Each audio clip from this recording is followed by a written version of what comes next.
Rise Up See Red podcast, all about the Arizona Cardinals and the NFL, featuring insider and outsider perspectives. Enjoy the best hour of Cardinals talk on the web. Now here are your hosts, Jess Root and Seth Cox.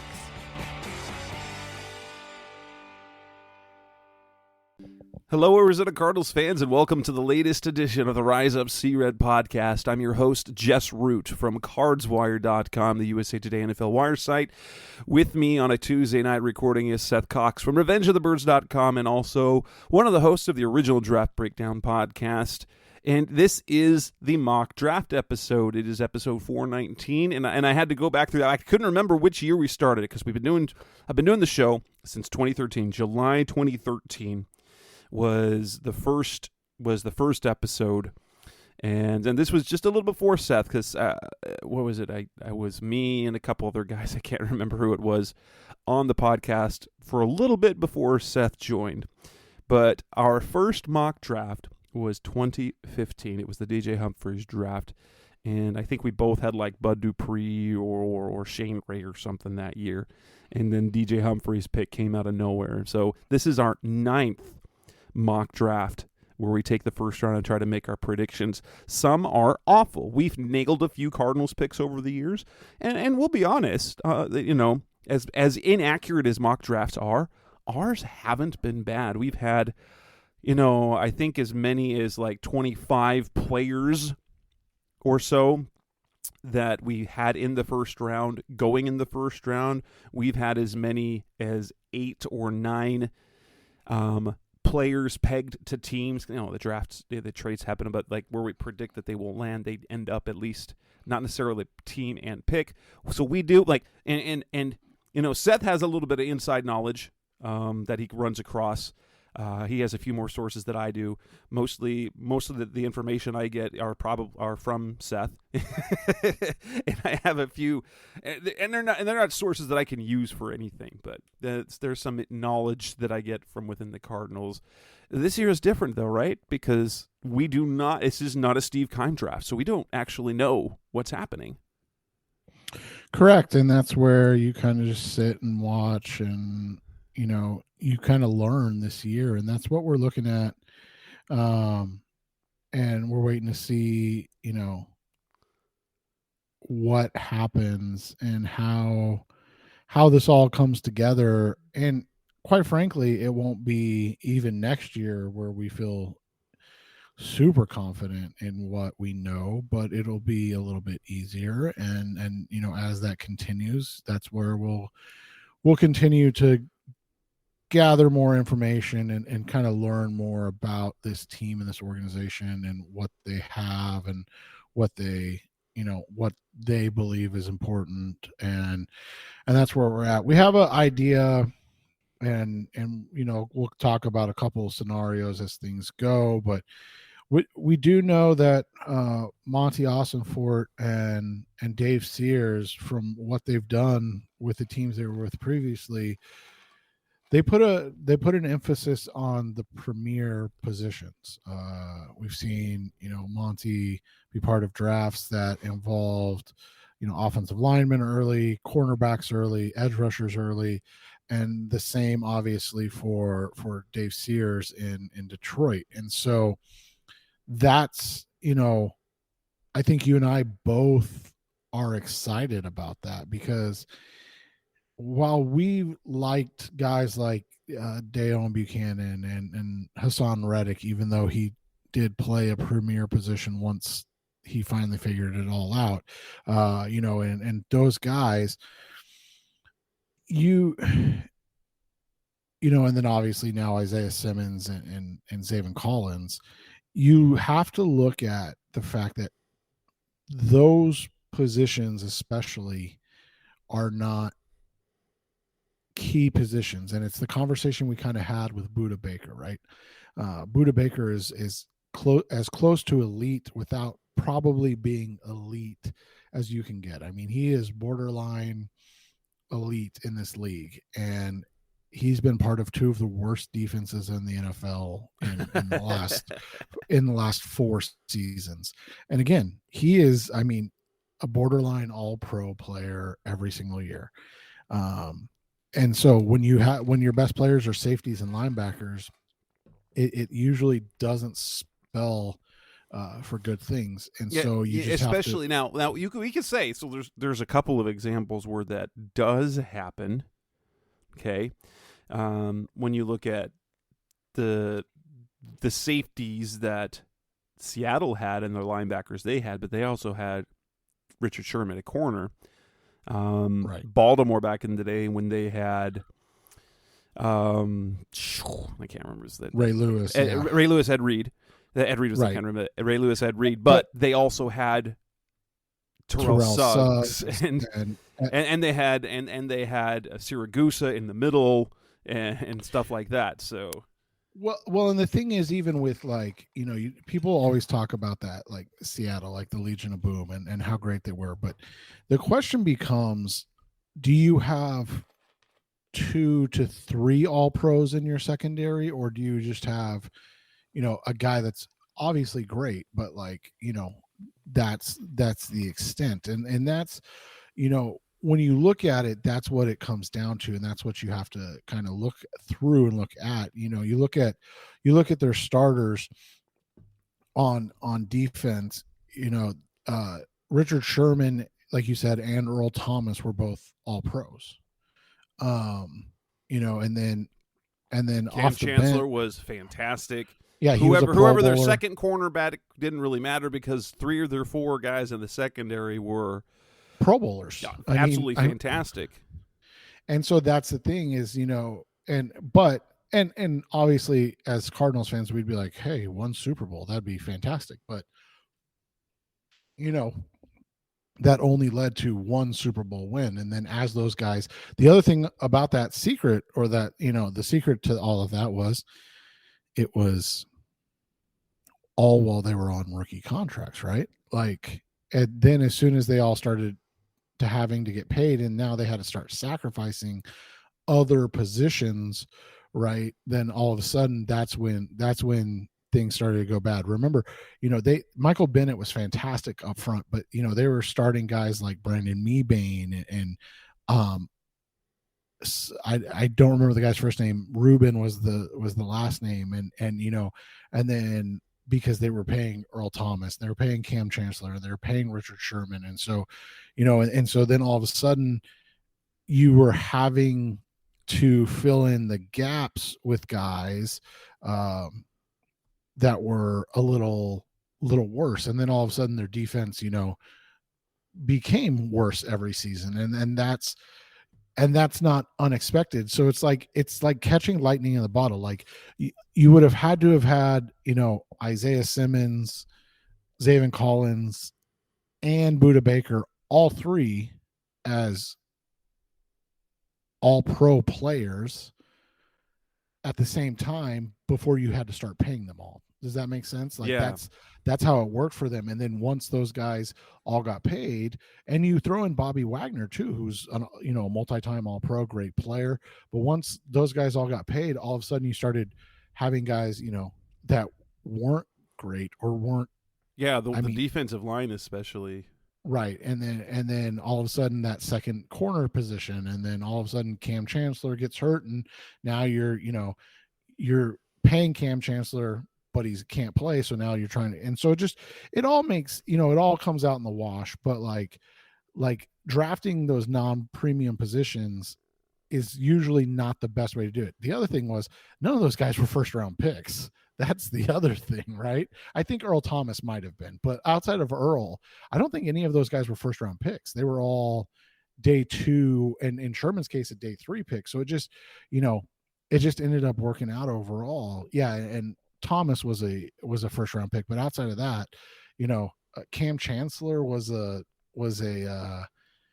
day, he might have even been a day 3 pick. I'm checking right now. Yeah.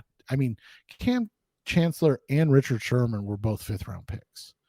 Like, honestly, sometimes it's better to be lucky than good, right? Yeah, totally. so that's where you come to, and that's where we're at this week. We'll start to learn a little bit about what Monty and Dave's philosophy, and I think Jonathan's going to have a big impact in everything. Yeah. because he's and it's interesting because the conversations that we've heard, the times that the JG's talked to the media, Monty Austin that recently, it feels like that Gannon's take on player evaluation is, I want that guy on my team. These players I want in the organization, and he lets the front office rank them. He lets them do the board part. And Gannon is about, is he a fit? Is he a good football fit, and is he a good character fit for our team? And then that's how they handle the rank. Because it's going to be interesting because Keim always kind of described the process of how they built their board. They did. He kind of gave us a picture of how they do it. They do this, and then they do this. We know nothing about that. Ossenfort didn't talk about it at all. But that's the thing too, is you look at it, and I think you hit on something that's going to be a real key to this organization, and something that we've been hearing about from the beginning, but also now that's even more important, and that's guys that want to buy in and guys that want to be here. I think building a culture, and we've talked, you and I being in just regular everyday life stuff, regular jobs, right? You talk about culture, you and I talk about culture all the time, and like how that makes such a difference for your work environment. And so for them, I think that's something that we saw this last weekend when they made it a point to make sure that they were at Kyler Murray's Heisman statue unveiling. That was really cool to see, because it wasn't just like, now he had a bunch of teammates out there as well, and a former teammate, Antoine Wesley. Side note, the amount of things that Antoine Wesley shows up in is hilarious. But aside the point, the fact that it was half of the offensive staff. It was basically every offensive staff member, every offensive coach who has any connection to Kyler.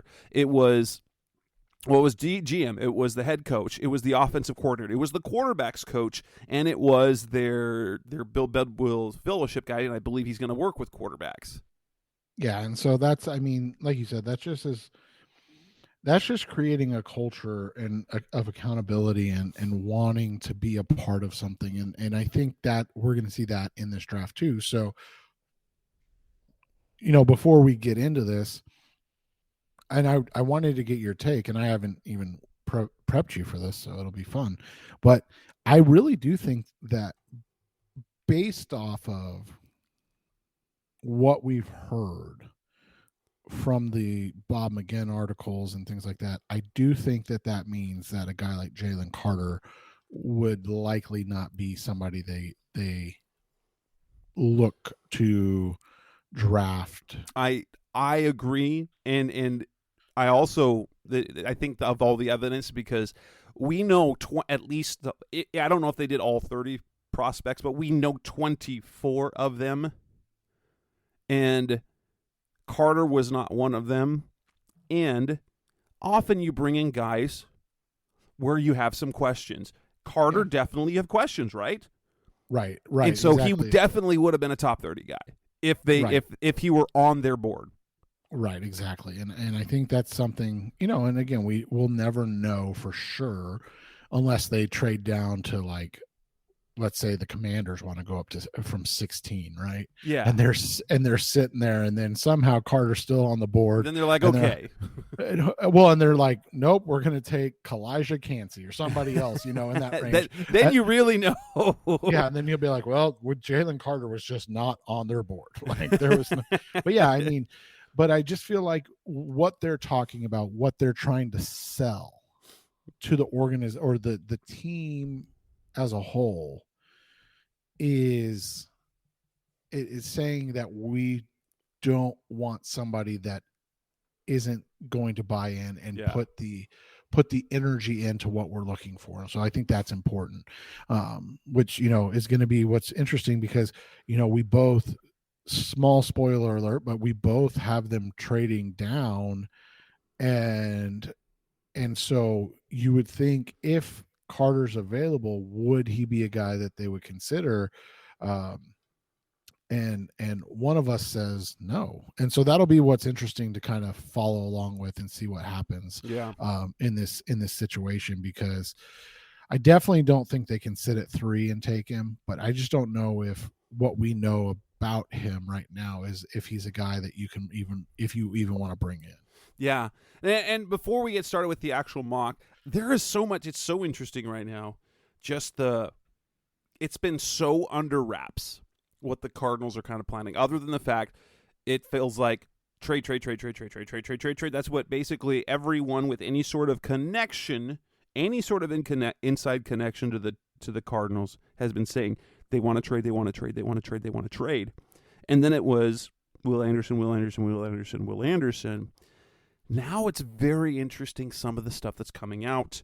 Todd McShay teased the idea of that offensive line that might be their target.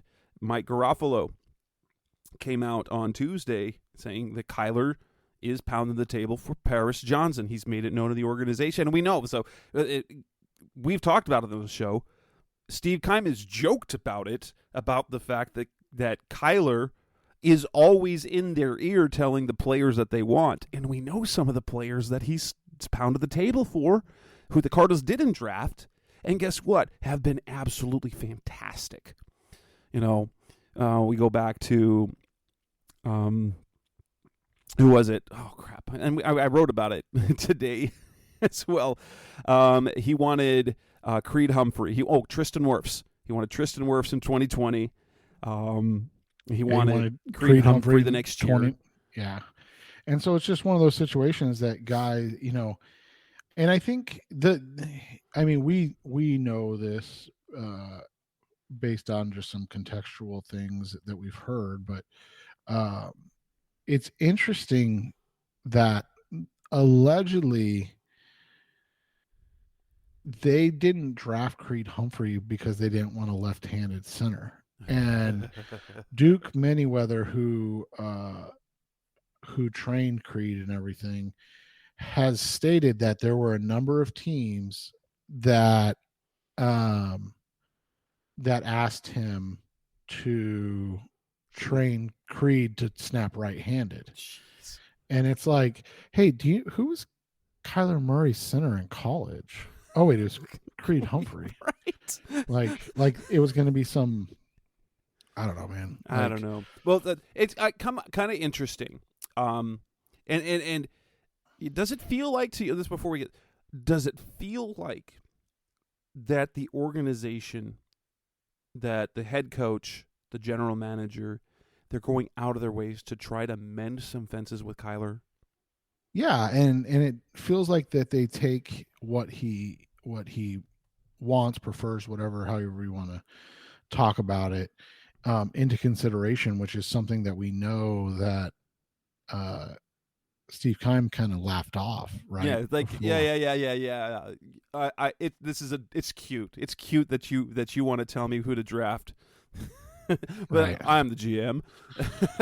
Right. And so it's just like, let's see how this all works out, and because it's interesting that it comes out, because we've heard about particular players after the fact, but the fact this is coming out now before the draft, and the fact that Johnson is a name that's connected to the Cardinals and it's coming out from national reporters and things like that even a number 3 Johnson could be the guy, or they want to trade back, so that it's becoming well known that the Cardinals value that, or that they understand that Kyler's got an eye for talent, and or both. Like Kyler knows ball, like Danny Right. Kelly pointed out to me. Kyler knows ball, and so maybe they're a little bit more in sync with that type of purpose. And so, whether it's offensive line, and the fact that 10 of the Cardinals' top 30 visits were offensive linemen, and so. Yeah, we had to know. So let's go ahead and get started. So coming up next on the Rise of C-Red podcast, the best of our Cardinals talk on the web, we will begin with our mock draft. We will go through kind of the first 10 picks and go from there. That's coming up next on Rise of C-Red. We're back on the Rise of C Red podcast, best our Cardinals talk on the web. It is time to mock the first round. We've had some good years before. We know that accurate mock drafts hit on like 6 to 9, even a good mock draft hits on for like 6 to 10 players maybe. And that's because after the first part of the draft, things go crazy. Things might go crazy with number 2. Pick number 1. We both have the same guy. The betting odds heavily suggested. We both have the Panthers taking Bryce Young. Even though, wasn't it about a month ago when it kind of felt like it was going to be C.J. Stroud? Yeah, so it'll be interesting because this is, this is something that it feels like that's where it's at now, like you said, but at the same time, it feels like that it's too certain. Does that make sense? Like, I mean, yeah, but like the fact that stupid anonymous guy on Reddit got on and said that Levis has been telling him that the Panthers are going to draft him, then that wildly changed the betting odds for a time. Any prediction where Will Levis becomes the number 1 overall pick over Bryce Young, the Heisman, and C.J. Stroud at a big-time program who was amazing, and instead it's Will Levis, who you're like, why? We still honestly, we still think, why? Why is anyone looking at Will Levis this way? Yeah, that's such a fair question and something that I can identify, and that's why, we both still have him going top 5 because we just can't. We don't understand it, but that's what we keep hearing. Right. So it's got to happen, right? Like, if they can't be lying this much. So, number 1, we are on board with each other. Bryce Young going to the Panthers. It makes a lot of sense. If the number 1 pick, honestly, it should be Young or it should be Stroud. It shouldn't be anyone else when you have a quarterback needy team, right? That's basically it. It should be Young, it should be Stroud, and that's it. Yeah, it feels like it. It feels like it would be silly for it not to be, but it's one of those situations that I genuinely don't even know why Levis is in this conversation, but maybe this is just Levis's people trying to make it, like Lonzo, like the whole Ball family thing, trying to just make it happen, speak it into existence. Right, exactly. So yeah, but pick number 2 is where we both have two things. One, it's crazy on my end and crazy on your end. So you go with you're trusting with what people are saying is that the Texans aren't going to take a quarterback. Yeah, I stayed with the chalk or the betting odds in this situation, and I went with Tyree Wilson. The strong surge in this doesn't mean anything, but it just makes it feel like we always say, Vegas isn't in the business of losing money. So, are they able to? There's some they know when there's smoke, there's a little bit of fun. Like, really, the only time where it feels like that they were just way off base was with Malik Willis. That's really in recent years. That's the one where Vegas just plain got it wrong. Right. And so, you just look at it, we'll see what happens, but yeah, I'm going to go Tyree Wilson here. And me, I refuse to believe that the Texans in their quarterback situation would not take a quarterback with the number 2 pick. Now, I don't like the pick that I'm projecting. I think it's stupid, but I haven't taken Will Levis. I haven't taken Will Levis going number 2 overall. I don't know why they're taking Will Levis, but I refuse to believe until it actually happens that they're not going to take a quarterback. And so I'm saying, okay, they're going to take a quarterback. And while C.J. Stroud is the one that makes sense, they're not. But then that's going to be the most Texans thing to happen, and they take Will Levis second overall, which leads us to the Cardinals pick. We both have them doing the same thing, and we have the pick being the same, but we have them going to different teams. Tell us about your reasoning for the pick. Yeah, I went with the Las Vegas Raiders, trading up and taking C.J. Stroud at 3. The Raiders come in, they offer 38, and they offer here. Hold on 1 second. Sorry. They offer 38. They offer 100, and then next year's number 1. And I think if in that case you go ahead and take it because you're not moving too far down. In this case, Wilson's gone, but you still have Will Anderson and Paris Johnson on the board if that's where they want to go. Yes, absolutely. And I have, I'm going to tease. I'm going with the Todd McShay tease because he came out with it wasn't his mock draft, but it was stuff he was hearing from people from the league. In that one, the Cardinals were targeting offensive line, and he suggested, that they'd be targeting a particular lineman and moving back to do it. And he said, for example, if they move all the way back to number 11, that feels purposely placed, like the Titans were in the running for it.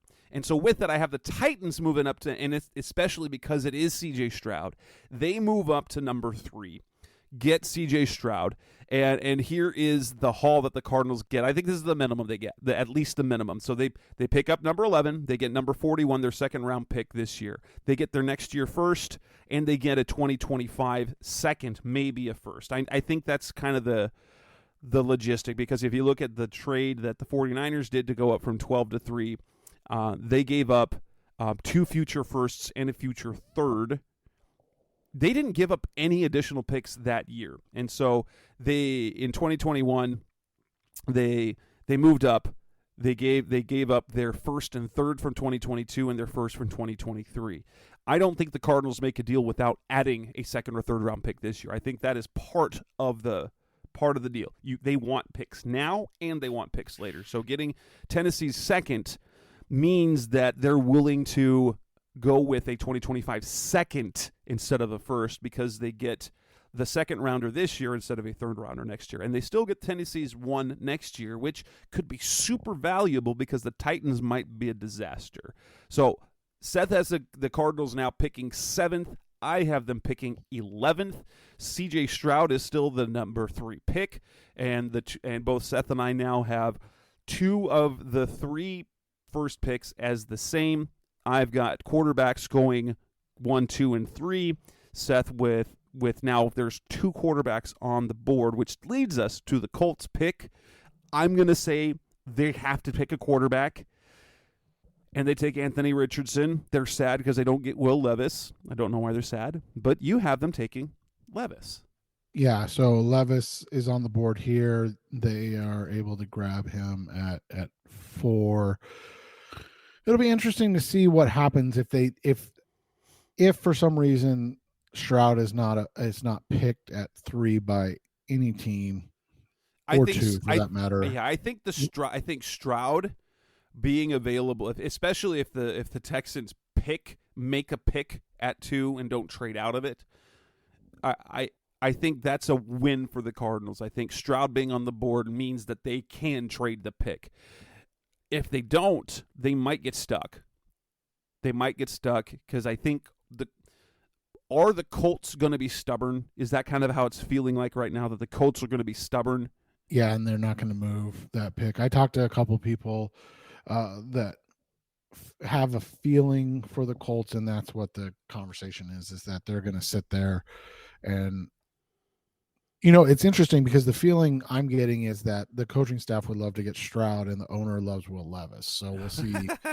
We'll see how that all plays out. Or say, stop that. Is a bit of a strange duck. So that moves on to number 5, the Seattle Seahawks, the division rivals. They both get for both of our picks. They get a defensive player. I have them going the route of Jalen Carter, the Georgia defensive tackle. Even though both pass rushers are on the board, I'm thinking about what they did. Well, they've been connected to Carter most of the offseason. They went and signed Draymond Jones. They brought back Jaron Reed. They tried to sign Zach Allen, even though when they signed Draymond Jones, which means they're looking for more defensive interior help. And that's where Carter comes in. And so that's where I have them right now, that I have them targeting Carter instead of Anderson. Yeah, and I just went Anderson. I went, even though it sounds a lot like that's where they're headed, right? That they are very interested in Jalen Carter. I just went with who I think is the superior player, and that does make sense, because they might love Carter but just not be expecting Anderson to be on the board. Right. And so that takes us to the Lions at 6, and we go different ways here. And then we go, so the Detroit Lions, I have them jumping all over Will Anderson. I think Dan Campbell is going to absolutely love a pairing of Aiden Hutchinson and Will Anderson on that defensive line. Going to contend. The offense was not the problem last year. Their defense was all the problem last year until late. And so build that defense, create bookend pass rushers for that team. I think it's exactly what Campbell wants to do. You have a monkey wrench. Yeah, so, all the Cardinals chit-chat, all the smoke that they love Paris Johnson. There's another team that allegedly loves Paris Johnson. And the Lions are sitting pretty. This pick is actually the Rams pick, as we Cardinals fans know and like to laugh about.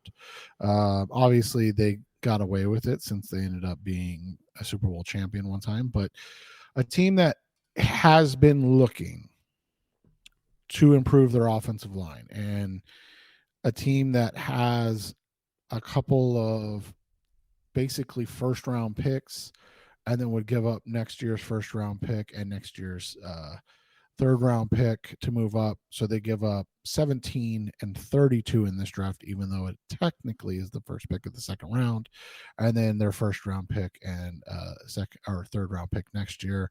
And the Pittsburgh Steelers move up and take Paris Johnson Jr.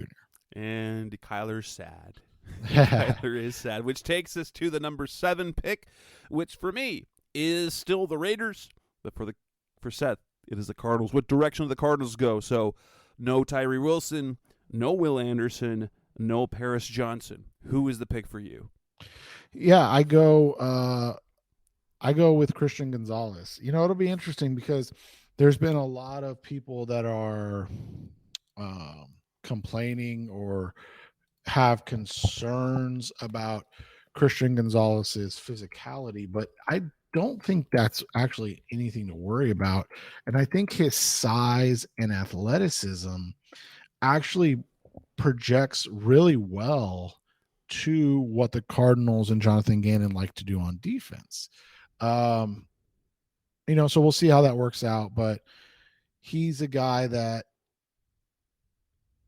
likes, to be kind of the man on defense. He enjoys the ability to be a alpha cornerback one. And I think that, in Gannon's defense, and I know Nick Rallis will be calling it, but I think Jonathan Gannon will have a hand in it.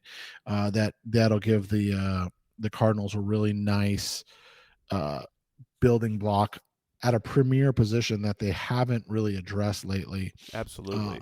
And somebody that will be just,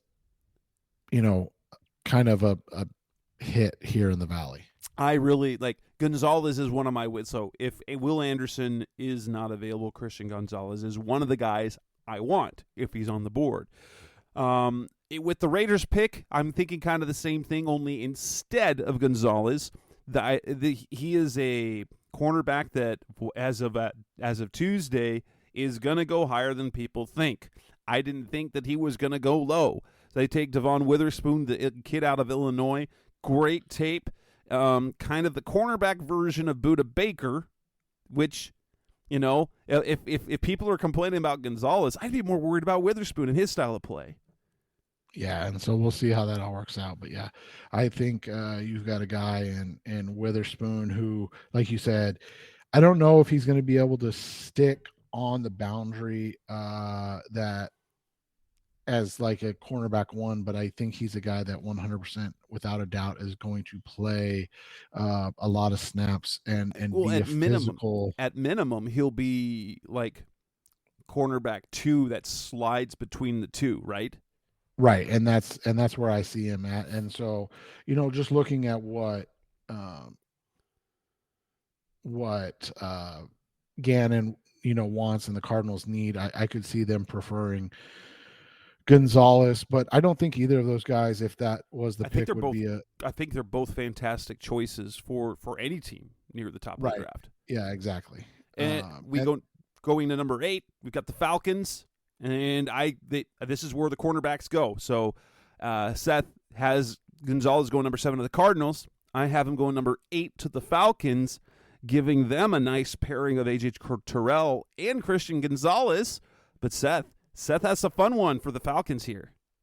Yeah, I have them going crazy and grabbing Bijan Robinson and just continuing to kind of grow that offense. And then you go back to what Art Smith did with, as the offensive coordinator at Tennessee. And you and I talked about it last week when we discussed running backs, and you asked, is this a guy that can be similar to like a Derrick Henry or a Jonathan Taylor or a Zeke Elliott, and I think he can, and I think that would mean that a guy who had one of those guys and Arthur Smith would want to try to get a new one, even though, like we talked about, Tyler Algier is a very good running back. That said, Tyler Algier is also a 6th-round guy. Cardinals fans should know this. Late-round running backs that flash sometimes only flash for a year and a half. Right, exactly. So you just got to figure out what's the best play here. So, it'll be interesting, but, I think that takes us to the Bears. Mm-hmm. And, I had the Cardinals getting sniped from allegedly their, one of their guys, and in, back to back picks, you have them getting sniped of guys that yes, I do. allegedly could like. So so I can go first. I have the Jalen Carter slide in my board. Well, this is what we've heard, is that he's not getting past the Bears period, right? So here, let's say this, and let's go all the way back to February before any of this happened. Is it not insane to think that the Bears were tied to Jalen Carter at number 1? Right. And then they trade back, get a haul of picks and a number 1 wide receiver. And then they somehow end up with Carter. That's amazing. Would that not have been like one of the best? That's one of the best manipulations ever. Now, Jalen Carter seems to know he's going in the top 10, and the things that I've heard from things I've read, that he's not going to get past the Bears. So, fantastic job, Bears. Whether they manipulated that, I don't think they manipulated that, because who knew that that report was going to come out on them? Oh, dang! The Suns didn't cover. I had them covering the 12.5. sorry, but that's No, they made it ugly at the end of the game. Yeah. They decided they wanted to get in a 3-point shootout with them, and the Clippers just kept making them, and the Suns did not. Yes, and for me, I have the Bears going with the offensive line, since in my case, Jalen Carter came off the board at number 5.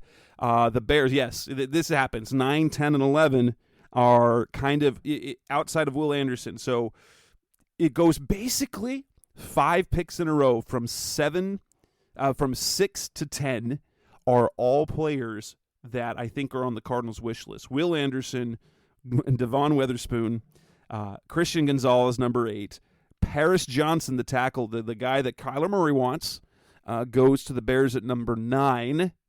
And then I have the Eagles taking Tyree Wilson. And that's where, for me, I know the Cardinals, this came out was Monday or Tuesday, that the Cardinals cleared Tyree Wilson medically. So they have no medical concerns about his surgically repaired foot. That might be a concern for other teams, and I see him slipping. And then the Eagles, who already are great on the pass rush, but they do need to rebuild that defense a little bit. They land Tyree Wilson with the 10th overall pick, meaning 5 straight picks, which are kind of wish lists for Cardinals. Like, they're high on my list. Anderson, Wilson, Gonzalez, Witherspoon, Paris Johnson, they're all off the board before the Cardinals pick at number 11. Yeah, and so, I had Carter going, you had Paris Johnson, then the Eagles, and we both kind of are in the same thought process while also going about it different ways. And you had him taking Tyree. I went with Nolan Smith going there. Coming up next on the Rise Up See Red podcast, the best our Cardinals talk on the web. Let's go with the next 10 picks in the draft. For me, that means the Cardinals are next. Coming up next on Rise Up See Red. We're back on the Rise Up See Red podcast, the best our Cardinals talk on the web. We're at pick number 11. For Seth's mock, that means the Tennessee Titans are still there. And for me, that means the Arizona Cardinals. Give me your Titans pick here. Yeah, so, the Titans stay. They tried to move up, couldn't move up. And instead, they sit and they get a guy in Anthony Richardson, who Peter King had him going, I think, in the 20s in his mock draft. Which, like you said, the Malik Willis one was the craziest one last year, but Anthony Richardson is not far off, right? Like, yeah, everybody's kind of all over the place on him. You took him at 4, but that was because Will Levis wasn't there, right? So it'll be interesting to see how that works out. Like, if both Levis and Richardson are on the board, who's the pick? It'll be super fun to watch, but yeah, like I said, I have them going there. And for the Cardinals, this is where I used, again, the Todd McShay teases from Monday. One that was targeting offensive line. Specifically, he talked about Peter Skoronski, the tackle out of Northwestern, who, depending on who you talk to, many believe he's a lock to be a great guard, but can play tackle. Some think he'll be able to play tackle in the league, but he does easily this year, since we have the unknown at left guard. Skoronski can easily slide right into the left guard spot. McShay seems to be targeted. McShay's heard that he's being targeted, and that even if the Cardinals traded back to number 11, he could be available. So I went with that information. Okay, let's roll with this scenario. The Cardinals move all the way back to number 11, and Skoronski's on the board. So they get perhaps like one of the most talented linemen in the draft. The question really only means that we've got now is he going to play guard or tackle? But it does make an interesting parallel, because what was Steve Keim's very first pick in 2013 as GM? It was a guard. Like you talked about on the Sully show, people look at Rashawn Slater as, okay, yeah, he can play left tackle in the league. Rashawn Slater had elite athletic traits. Skoronski's not bad. He's just not elite.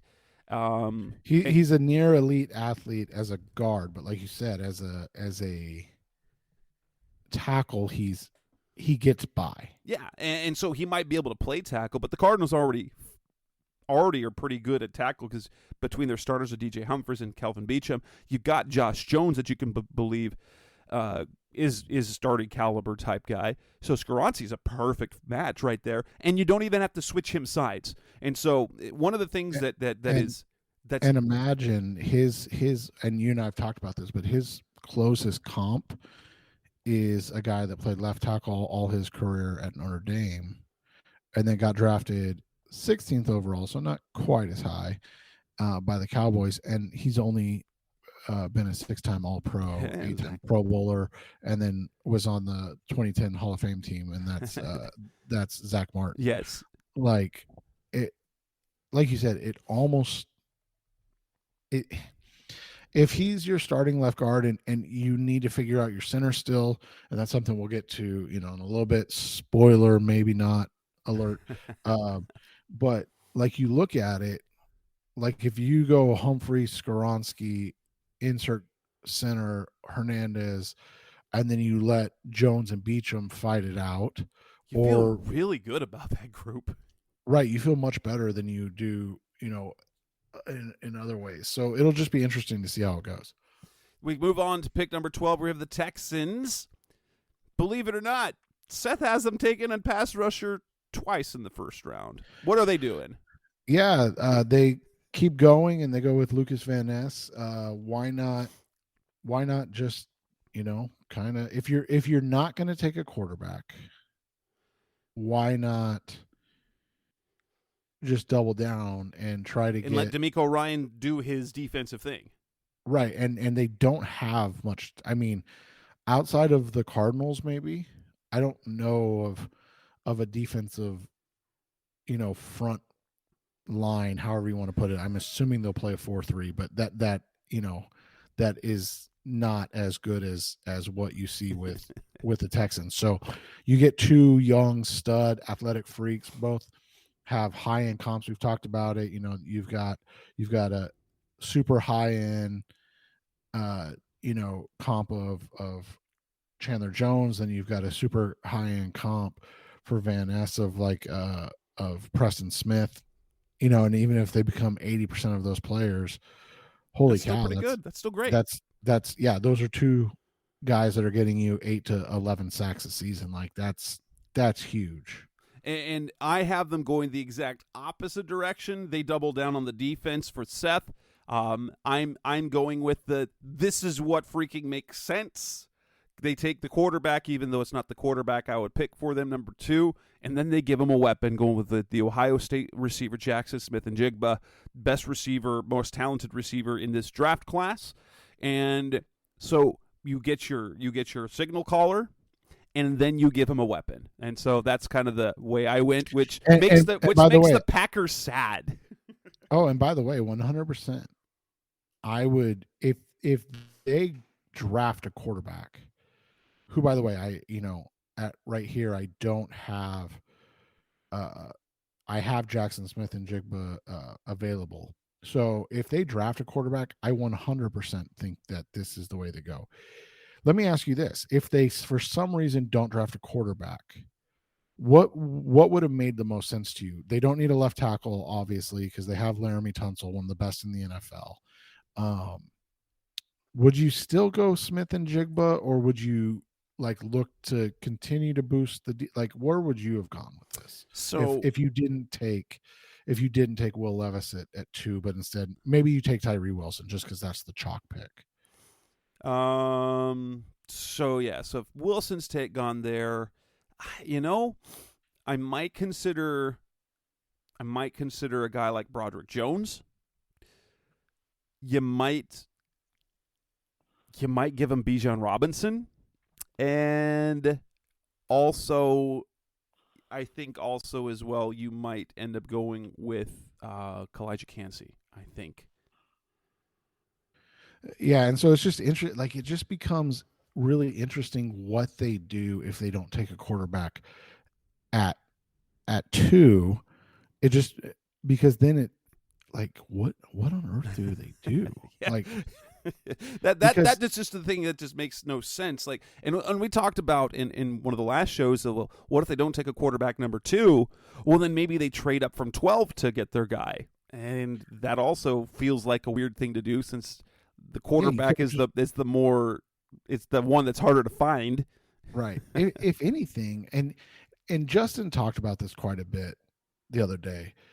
If anything, it's really tough for the Texans because the Colts and Titans are in their division and need quarterbacks. So it feels like there's little to no chance either of those teams are trading up to 2. So the only team with, that might is the Raiders.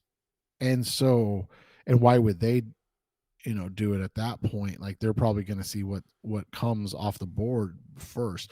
It's just really interesting to look at because the Texans might have overplayed their hand from go figure. The Houston Texans messing things up, right? Right, and from the last game of the season where they won. Oh my gosh! Right, like instead of getting Bryce Young, the guy they allegedly super covet, and then instead of caving to the Bears, you've overplayed your hand to the point now where, you either take a quarterback you don't love, allegedly, or you leave the draft and you saddle your first year defensive coach with Davis Mills. Like, it just is. It was part of the last 2 terrible years.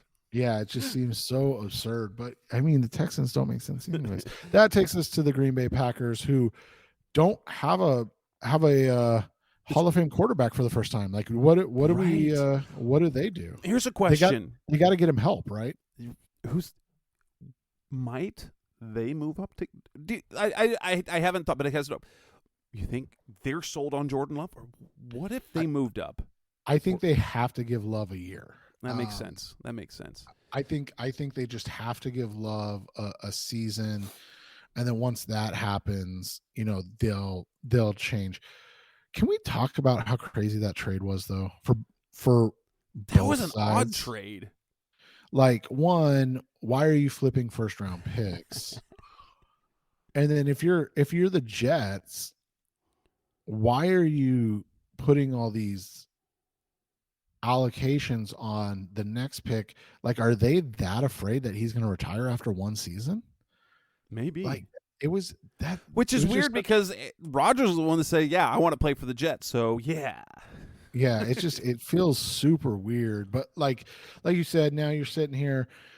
You've got Jordan Love, David Bakhtiari's been super injured. You don't know what you have. So do you? A lot of wide receivers without Aaron Rodgers, right? So like, you feel like the offense has to be the pick here, right? Yeah. So one of two cases, and the way we go is like, one, do you protect Jordan Love or do you give him weapons? Now, which honestly, if the Packers pick Smith and Njigba after trading away Aaron Rodgers, that's kind of like, honestly, this is like the Russell Wilson trade, and then the Seahawks go and draft a left tackle.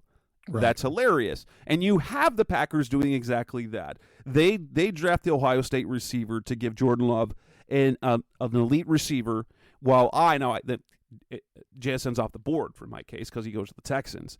They go with Broderick Jones, the super athletic offensive lineman of Georgia, where his athleticism allows him to play anywhere. He could be a left tackle. He could be a guard. He could be a right tackle. I think he can play. He could play literally anywhere on that offensive line, couldn't he? Yeah, and so, if Bakhtiari comes back, you look at it and you go, okay, you're going to play right tackle. If Bakhtiari is still, and quite frankly, I don't pay attention enough to know what like his situation was injury wise, and it may be a situation where maybe they are looking at moving on from Bakhtiari now that it's all kind of coming apart, so to speak. Yeah. What's interesting is Zach Tom didn't play poorly last year, but you would think that, kind of similar to what we've talked about with Paris Johnson and the Cardinals, or Peter Skoronski and the Cardinals, or anything like that, you're looking at an upgrade thought process. The other thing is, you've got questions like John Runyon isn't a bad right guard, but I think he's coming up on they're going to have to pay him. And then Elton Jenkins is the other guy, I want to say, at left guard, and they're coming up on having to pay him. So you've got two guys, or they may have just paid him. So they may be feeling that they can't, invest too much into into, or that they just paid Elton Jenkins, so that's what it was. He signed a huge deal, 4 years, $70 million. Ooh. Good player though, by the way. So maybe they're thinking that they got to get somebody in there in case Runyon needs to move on next year, or they're moving Tom inside or something like that. And then I look at it and I said, your starting wide receivers are Christian Watson, Romeo Dobbs, and Samurai Torre. And I was like, that's not a real name. Yeah, Samori Torre. And so I was like, well, you better just take the best wide receiver in the draft and move on from there. So our buddy Justice Mosqueda had a couple thoughts. He's leaning, and so what's interesting is one of the guys for me is unavailable, and so he said he's leaning Darnell Wright, Lucas Van Ness, and Miles Murphy, and then he also said if they draft Dalton Kincaid that he's going to riot. So those are two things to know on that. So, but I could see. I mean, I just feel like they got to take a wide receiver to help Jordan Love. Like that was the thing. You could get away with low end wide receivers when you have one of the greatest quarterbacks of all time. You cannot do it anymore if you're rolling out Jordan Love. Like that's just not fair to Jordan Love. No. So you look at it, that's where I went. So that takes us to number 14 with the Pats. Yeah, the Pats picking high. That's odd. The Pats are one of those teams that you just kind of go, you never know what they're going to do. Do they trade back? They don't normally pick this high. So when they do, who are they going to take? I stayed put. You took Bijan. That's where Bijan falls with them, which honestly, probably that's a great addition for a Mac Jones quarterback. It kind of gives them, honestly, if you kind of look at what that offense for Ryan Tannehill has done, Bijan Robinson, I think, can have that sort of impact for Mac Jones. Right, and I went with Darnell Wright, the small, undersized right tackle, to see what he ends up doing, and I think he would be, I think he would be a great fit and a great kind of guy there. And so now the Jets are picking 15. They're 15th. That was an interesting thing for me. Like, which way do you go? You've got your quarterback. They've already built that offensive line. They have the running back. And I don't like, you could go receiver, but I don't love the receivers that are right there. And they have a defensive coach. They added Jermaine Johnson last year on the edge. I have them going on the interior to pair with Quinnen Williams, Kalijah Cansey. Out of Pitt, the Aaron Donald twin. You can't say he's Aaron Donald, but there's a lot of things that remind you of Aaron Donald. Yeah, that he does similarly, yeah. But pairing him with Quinnen Williams, I think Robert Saleh would love that. Right. And so you went there. I went with, they're having some issues with the big guy and Mekhi Becton. So I went with Broderick Jones there to try and fix that. Justin and I were talking about it. Do you think that they would pass, and you have them doing it, but you don't have them going O-line? Do you think they would pass on Darnell Wright out of kind of PTSD with what's going on with Becton, or do you think because Wright's 30-ish pounds lighter, that would be, I think that would be a legit reason why they wouldn't do it. But yeah, and the reason why I had him passing on Darnell Wright is because and spoiler a lot as we get to the Steelers pick at 17, Wright to the Steelers has been matched a lot. Yeah, and that's one that makes a lot of sense. I had the Steelers going up. They grabbed Paris Johnson to make sure that they got the guy that they wanted before the Cardinals could take him at 7. So the Commanders at 16, we both have the same position. We're saying cornerback. You have Witherspoon finally getting drafted. little bit of a slide of what people thought. Devon Witherspoon out of Illinois, and I have the Commanders going with Joey Porter Jr., the very long, athletic corner out of Penn State. Although there were some questions about his hips and lateral type movement, I think we kind of nailed what it's just a matter of who's on the board, and obviously Witherspoon's on the board, so you go with him over Porter. Yeah, and it's just one of those situations where you look at it and what fits, and I think you and I both kind of identified similar things there.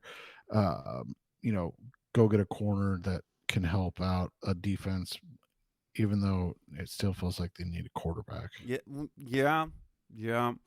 That said, but it's and to take a quarter, especially with the cornerback position, it is one of the positions where the talent is pretty good. I mean, there's obviously you've got your two Witherspoon and Gonzalez that you feel are like that they're the best bets, but like we talked about on our show on the cornerbacks, there's some pretty good guys you can get late in the first, in the second, and even in the third. There's guys that it isn't like that with a lot of other positions. Yeah, and that's what you look at and you see how these things fall, and that's why I would be interested, and you never really know this stuff, but I would be interested if they would go with in this scenario, if they would have gone from either of us, Deonte Banks, who's from Maryland. That wouldn't be a bad pick there either. So it's just interesting to think about. But like you said, corner, I mean, it feels like it's going to happen. That takes you to the Steelers. Well, me and the Steelers, I got Darnell Wright. I already talked about that. They need offensive line help. Getting that for Kenny Pickett and their running back as well. That's kind of a necessary thing to do. So that makes sense. Their Steelers already made their pick, so you've got the Lions picking at number 17. When in this case, you've got them making two consecutive picks at 17 and 18. Right, and you talked about it with Kalijah Cansey. That's who I have them going here with. I mean, flip a coin, you can take either one, right? And like you said, in this situation, but I went Kalijah Cansey. In Dan Campbell's defense, pairing him with Aiden Hutchinson. So now you've got an interior threat to go with, a dynamic edge rusher. It's just one of those situations, and then with their second pick in the first round, which they have two first-round picks, whether they traded from 7 or not, is Michael Mayer. They traded away TJ Hawkinson, and now they get a guy that's, to me, a better all-around player. May not have the physical upside that Hawk had, but I like him a little bit better. I want Mayer. The Mayer thing is interesting because Jeff Risdon, because there have been a lot of mocks that have either Kincaid or Mayer going to the Lions, and Jeff Risdon has been pounding the table saying you're not paying attention. The reason why they traded Hawkinson is they don't need someone like that. Now Mayer's a little more skilled across the board, but here's where I have the late Lions trading out. And it's not because of Mayer. It's because the Vikings, they see that there's a quarterback available, and they don't want to lose out on a quarterback that could go either to the Bucs or to the Seahawks because of the quarterback situation. And so I have the Vikings moving up from 23, even though it's a division trade. They move up to number 18 so they can take Tennessee's Hendon Hooker. Thinking for the future, Kirk Cousins not going to be there forever. Yes, Hooker's coming off an injury, so he's in a scenario, he's in a position where that's kind of the perfect scenario where you want him.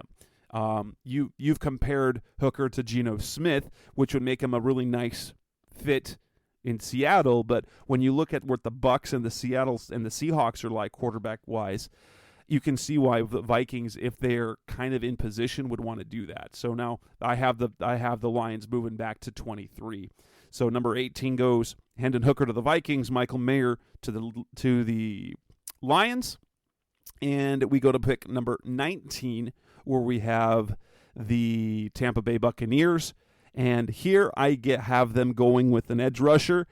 Van Ness went off the board much earlier for you. At number 12, I have the Bucs taking Lucas Van Ness out of Iowa, giving Todd Bowles a guy to rush the passer. Yeah, I like that. And I went with Brian Branch. Bowles does a great job with those complex safeties that can come down into the slot or into the box and be, a two-way guy. And I think that's what Branch gives them to pair with like Antoine Winfield and that. So and then we go to pick number 20, where we converge on Zay Flowers to the Seattle Seahawks. My thought was this. Tyler Lockett's getting old. Why not get a guy to replace him? And you pair him with DK Metcalf, and that's kind of my thought process there. They need receiver help. Like I thought for a second maybe you could, but I thought for a second maybe going tight end, but then I didn't. And so I go with a guy that there's lots of guys that are super excited about Zay Flowers. People would not be nearly as excited about Zay Flowers in other drafts, but he's one of the top receivers of the class. It's just the class isn't as good as, say, last year's class. Right, and we both go Flowers, and then we both double up again with the Chargers. Yep, we go receiver there. We have them both going. Both of us have them going with Jordan Addison, the guy that had 100 catches out of Pitt, then transferred to USC. Devontae Smith vibes, giving Justin Herbert another weapon. And with that, let's and a much different weapon, yes, than anybody they have right now. Coming up next on the Rise of C-Red podcast, the best of our Cardinals talk on the web, we will do the final 10 picks of the first round. Remember, there's only 31 picks because the Dolphins didn't get one. That's coming up next on Rise of C-Red. They're back on the Rise of C-Red podcast, the best hour of Cardinals talk on the web. And guess what? For the third pick in a row, as we go to number 22, Baltimore Ravens, we haven't got to take of the same guy. Cornerback, Deontay Banks, super athletic, super speedy, out of Maryland. Yeah, he just doesn't seem like he's bound to be a Raven, like a guy that is physical, aggressive,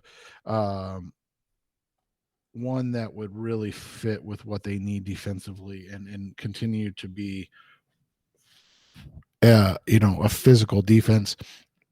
And let's be completely honest, it's really hard to nail down what the hell the Ravens are going to do without them having signed Lamar Jackson yet, because you're just like, I don't know. I don't know. Yeah. So easy enough to just to throw a great defensive back in their deepest class, or the deepest position of the class. We have the 23rd pick. Interestingly enough, we kind of have the same thoughts for both teams. 23 is where the Vikings would have picked, and Seth has them staying there because the Vikings picked at number 18. They went 17-18. And I have the Lions moved back, and they're at number 23.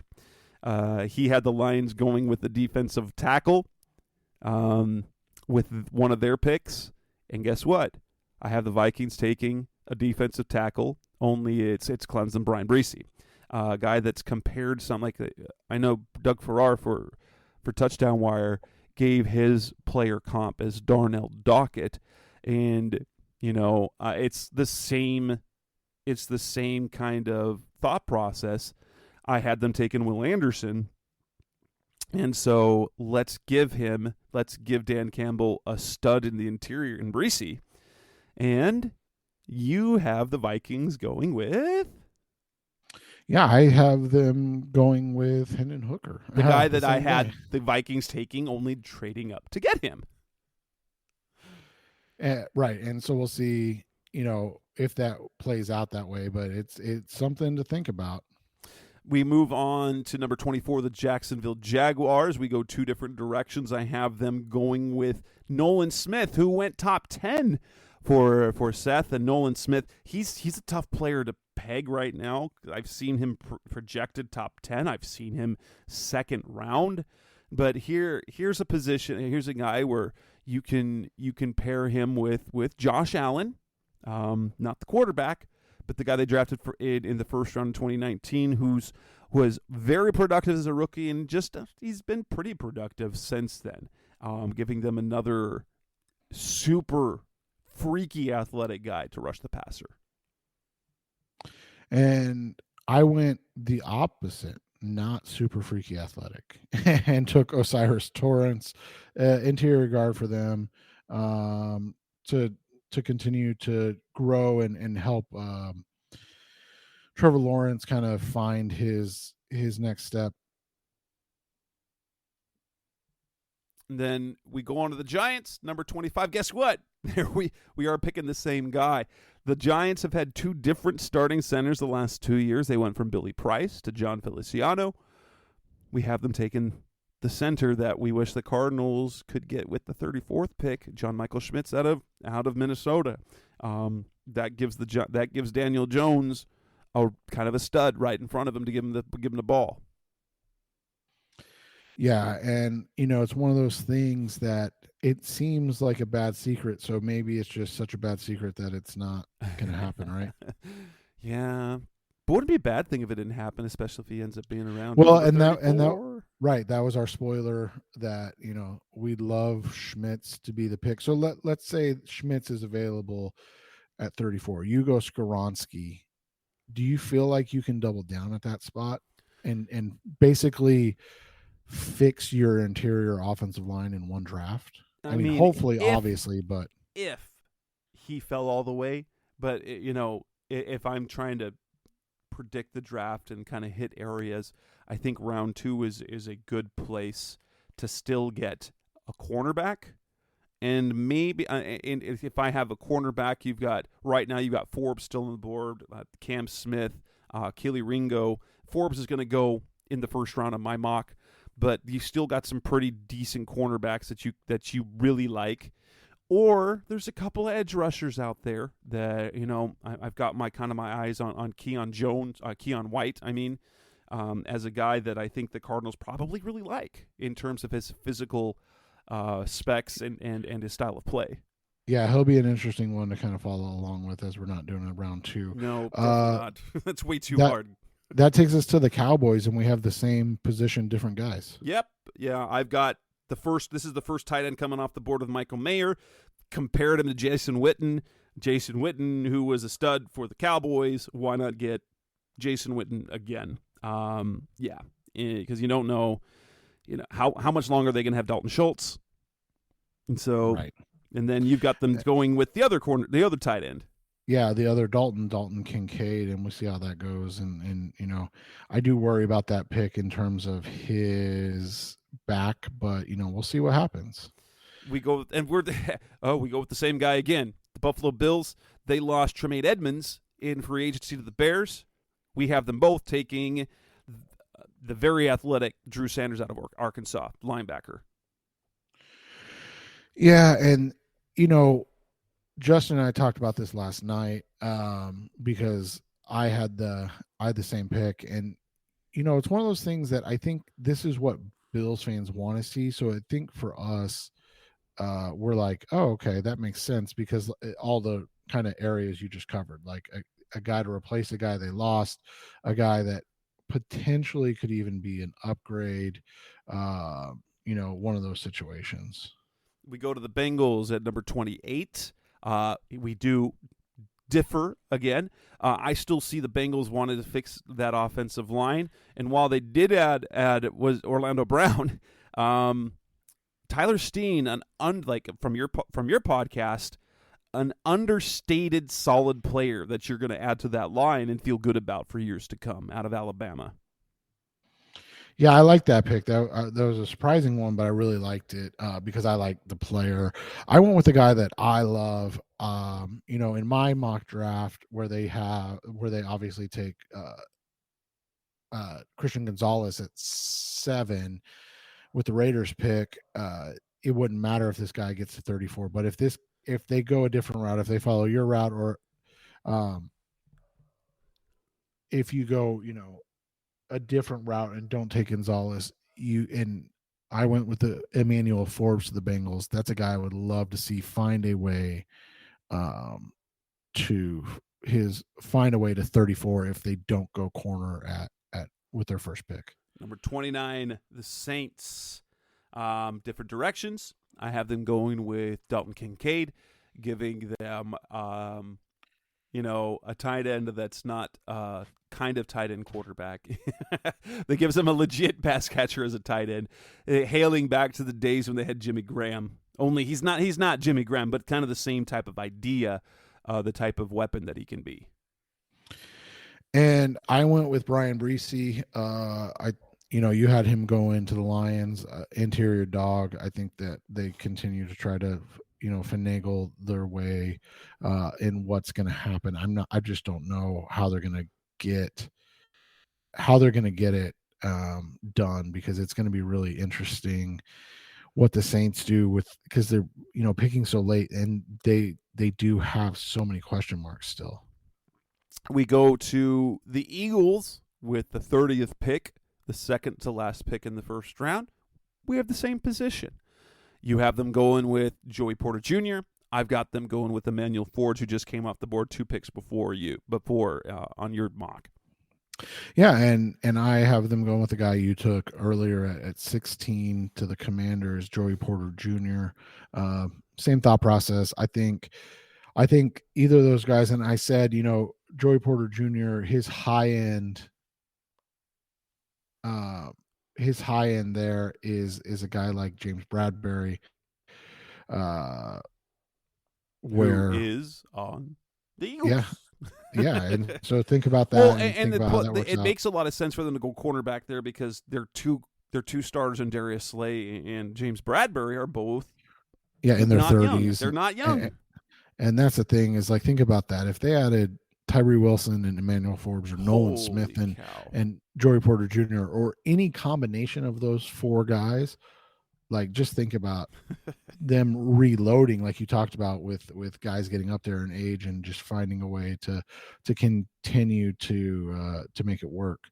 And that takes us to the end of the draft, and we shake hands and make the same pick again. Right. And so let me ask you this, because we were talking about this last night on our pod, because I made this same pick. What do you think that they're in a spot where Mahomes is so good that they don't need to draft a wide receiver early? Or do you think that the guy we have them picking in Quentin Johnston is a guy that's an upgrade from like a Juju Smith-Schuster, but utilized in the same way, right? Yeah, that's exactly what I thought. I thought they lost Juju. Here's a younger version with a higher ceiling. So we go with Quentin Johnston, a physical, big-bodied wide receiver, kind of be a great pick for the Cardinals at 34. Yeah, so that wraps up. But the draft. Yeah, but the one thing really about Johnston for me is, okay, if that's the play, does that take D-Hop off the board for them as a trade partner for the Cardinals? Yeah, I think it would. But something you've talked about. What if at 34 they traded, and especially with what we just saw with Rodgers, what if they traded 34 and Hop for like 25? And maybe a 3rd-round pick or a 4th-round pick or something like that. Would you be on board with that? Yeah, because honestly, that puts, like, I think that if they were to add, it wouldn't be ideal, because I know they want more picks on day 2. But if you get a day 3 pick plus you slide up higher, maybe you can land your center in John Michael Schmitz, and then you complete the offensive line in the 1st round. Yeah, it'll be really interesting to see how this all unfolds. But I got to say, it's been a fun draft, but I'm also like really ready for it to be over. Yes, finally. We will not have a show later this week. This is where you need to pay attention to Seth's podcast later in the week because, as I recall in previous years, they record basically as the draft is unfolding, and then you get their reactions. I can't do that. I can't. No, do but that. you'll also be at the facility. So yeah, I will be at the facility. You can read my stuff in print form, in internet print form, because I will have so many articles written over the weekend. But no, we will be back next week to then talk about how the draft played out. So that's Seth Cox. This is Jess Root. We just wrapped up the first round, our 9th annual mock draft. We'll be back again next week. Thanks for listening. Thanks for listening to the latest edition of the Rise Up, See Red podcast. Listen to previous episodes and subscribe to the show on Apple Podcasts, Stitcher Radio, Audioboom, or many other podcast platforms so shows are delivered directly to your mobile device. Please give the show a 5-star rating and always support the sponsors who support the show. We'll be back soon for the best hour of Cardinals talk on the web. Rise up, Red Sea, be Red, See Red, and of course, Rise Up, See Red.